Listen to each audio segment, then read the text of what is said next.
Assalamualaikum sahabat-sahabat Anas sekalian. Pada sore hari ini di luar sedang hujan, jadi mungkin suaranya agak kemersek ya. Di dalam kesempatan ini saya akan membagikan satu pengalaman tips dan semoga ini bisa bermanfaat ataupun kalau bisa dihindari. Saya bukan seorang afiliator atau seorang yang mempromosikan satu platform tertentu, tidak. Kaos yang saya pakai ini adalah bukti bahwa saya memang dulu pernah sebagai seorang trader ya, atau mungkin lebih tepatnya mungkin gambler ya. Di antara trading sama gambling itu sangat berbeda dan bedanya sangat tipis, dan bahkan bisa jadi antara trading dan gambling itu satu kegiatan yang berbeda, tapi kemudian tidak bisa dibedakan oleh para traders kebanyakan. Baik sahabat-sahabat, di sini saya akan membagikan tips kepada trader pemula supaya tidak loss seperti saya sudah ratusan juta ya. Ini sebenarnya aib, tapi ini semoga saja video ini bisa memberikan manfaat dan edukasi kepada yang baru masuk di dunia trading, terutama di trading forex ataupun mungkin kripto atau exchange yang lain. Yang pertama, kebanyakan trader pemula itu pertama jangan overload ya. Overload. Kebanyakan trader pemula itu kebanyakan dia menggunakan lot yang besar.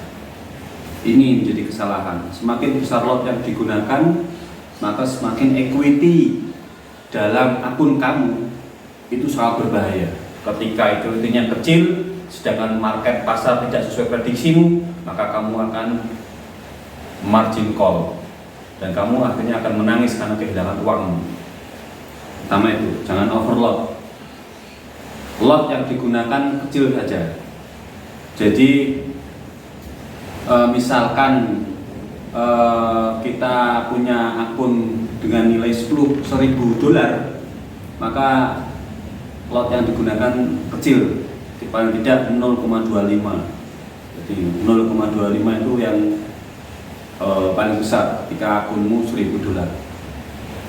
Itu yang pertama. Yang kedua, tentukan time frame trading kamu. Jadi di situ analisa harus kamu tentukan di awal. Kamu mau trading selama 1 menit, 5 menit, time frame 5 menit, 15 menit, 30, 1 jam, 4 jam, kamu tentukan di situ.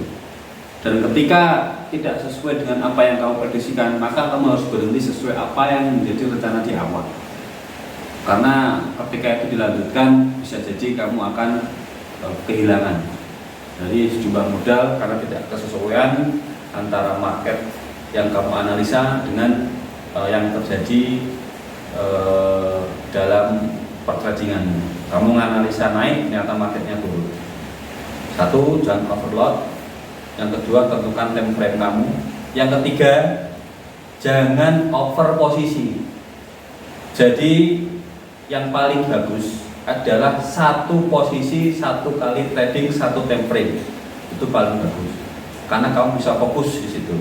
Kalau kamu over posisi, kamu akan kerepotan dan akan kesulitan dalam memutuskan ketika terjadi satu gejolak pasar yang tidak sesuai dengan keinginan kamu.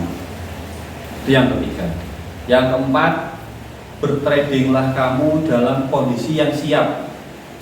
Artinya siap di sini secara mental, kamu tidak emosional, tidak sedang dalam gangguan emosional, dan tidak dalam sedang perjalanan. Jadi kamu memang benar-benar siap untuk bertrading. Jadi tidak sedang perjalanan bersepeda motor, mobil, sambil nyetir dan sebagainya. Kalau kamu melakukan hal seperti itu, berarti kamu sudah mengalami yang namanya kecanduan trading. Seperti saya dulu.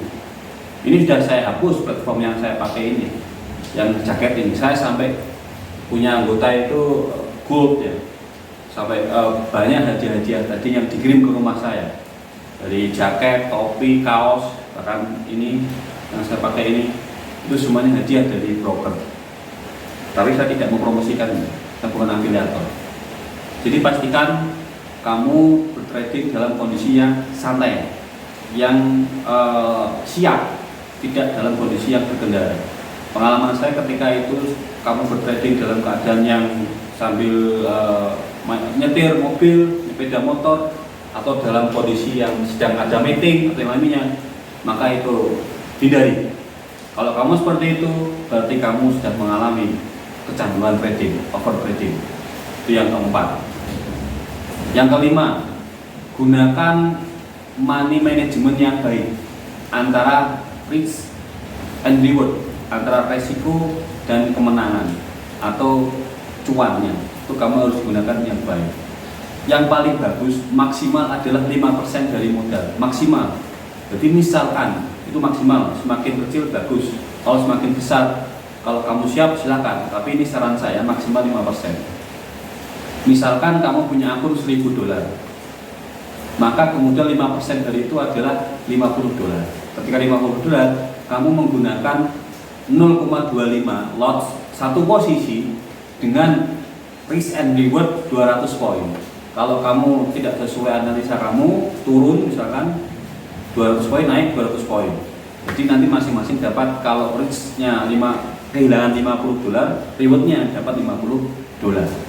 Jadi itu maksimal 5%. Satu posisi lot yang terukur, margin risk and reward sekitar 5%. Dan time frame yang kamu gunakan harus kamu tentukan. Ketika itu berjalannya kok kamu menggunakan analisa 5 menit, ya 5 menit itu. Ketika kamu keuntungan 5 menit itu tidak sesuai target, close. Jangan tunggu dulu.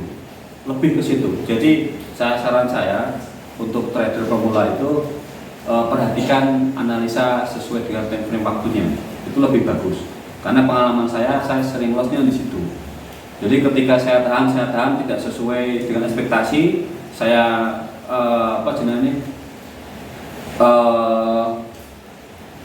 biarkan terus berlanjut, saya kasih turun lagi. Jadi tadi misalkan 200 poin untuk loss, tapi saya tarik lagi jadi 300, 400, 500 sampai selesai, akhirnya malah habis.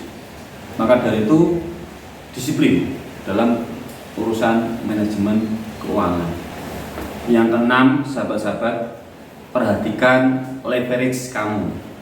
Leverage itu daya ungkit ya. Jadi bisa dalam tanda kutip mengkalikan modal yang kamu ada dalam akun sesuai dengan leverage kamu. Ada 1:1, 1:30, 1:100, bahkan ada yang 1:1000 juga. Ini yang menjadi kesalahan. Atur leverage kamu dalam posisi yang rendah saja, jangan dikalikan yang tinggi-tinggi, karena itu nanti akan berakibat ketika kamu memiliki stylenya adalah day trader, jadi trading harian. Ketika itu fluktuasinya sangat tinggi, ketika leverage kamu itu tinggi, lot kamu tinggi, maka nanti berakibat pada equity-nya yang akan tipis. Saran saya, leverage yang digunakan maksimal 1:100, maksimal 1:100 ya maksimal. Terus kemudian dari situ setelah diatur leverage dalam money management tadi, dalam tips yang nomor beberapa tadi, itu kamu gunakan yang money managementnya adalah stop loss dan take profitnya. Itu persentasenya kamu gunakan di situ, maksimal 5%, semakin kecil lagi lebih bagus. Kalau kamu tidak siap dalam mentradingkan sejumlah uang yang lebih besar lagi. Begitu sahabat. Terus lanjut ke tips yang selanjutnya. Yang terakhir, ini yang paling sulit. Yang paling sulit, nomor 7 yang paling sulit adalah kendalikan emosi. Jadi yang justru membuat kebanyakan trader itu bangkrut adalah emotional tradingnya. Misalkan saya dalam analisa candlestick ataupun dalam analisa time frame, saya menggunakan RSI, ratio strength index, ataupun strategi yang lain, itu bisa fundamental ataupun technical oke. Tapi kemudian ketika tidak dibarengi dengan emotional trading, hasilnya akan tetap loss. Tidak adanya disiplin dalam trading, hasilnya akan tetap loss dan akan tetap kalah seperti saya dulu.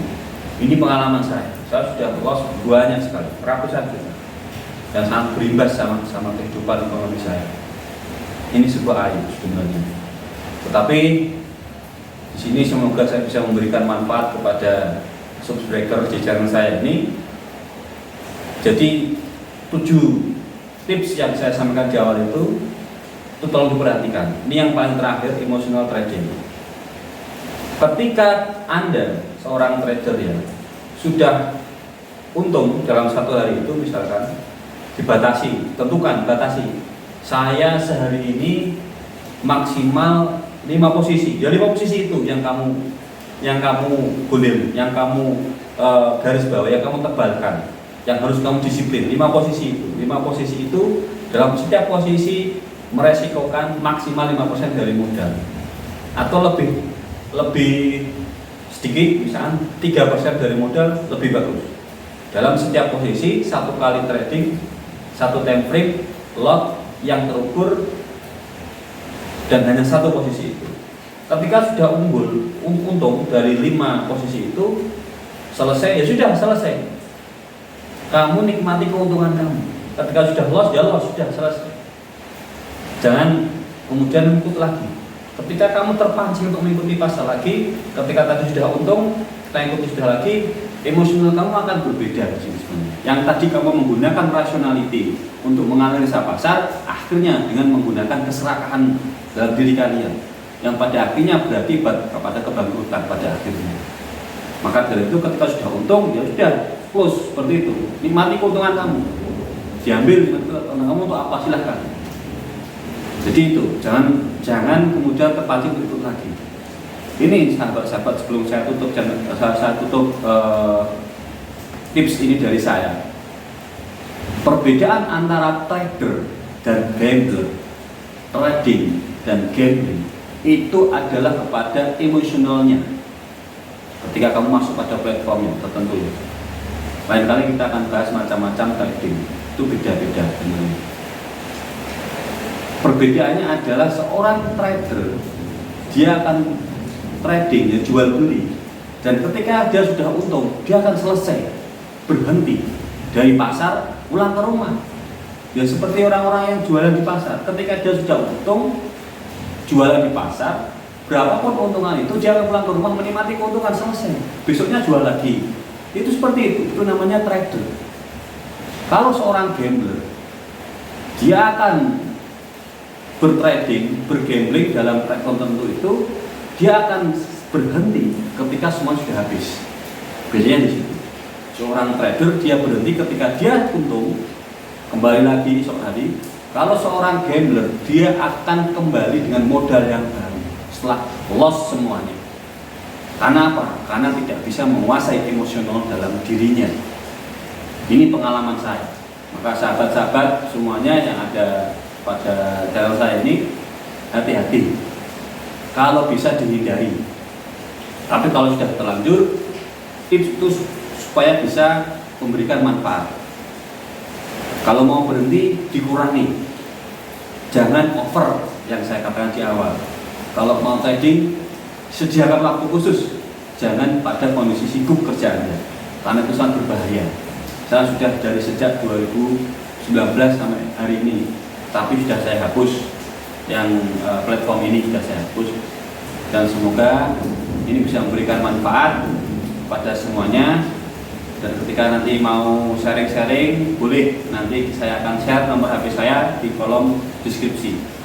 Semoga bisa memberikan manfaat. Saya akhiri, wassalamualaikum warahmatullahi wabarakatuh. Jangan lupa like dan subscribe channel ini supaya bisa berkembang dan memberikan manfaat. Salam sahabat Nas.